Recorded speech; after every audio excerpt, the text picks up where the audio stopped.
படையம்மை சூழும் போது ஓங்கிய புயல் கொண்டு யுத்தம் செய்வீர்.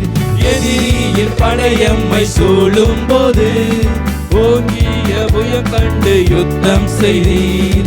பாடச் செய்தீர், துதிக்கச் செய்தீர், எரிகோவின் மதில்களை இடிக்க செய்தீர். பாடச் செய்தீர், துதிக்கச் செய்தீர், எரிகோவின் மதில்களை இடிக்க செய்தீர்.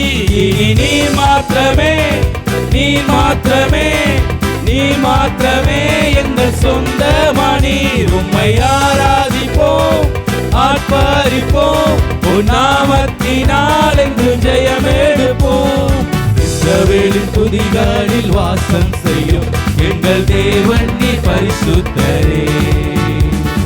இஸ்ரவேலின் துதிகளில் வாசம் செய்யும் எங்கள் தேவன் நீர்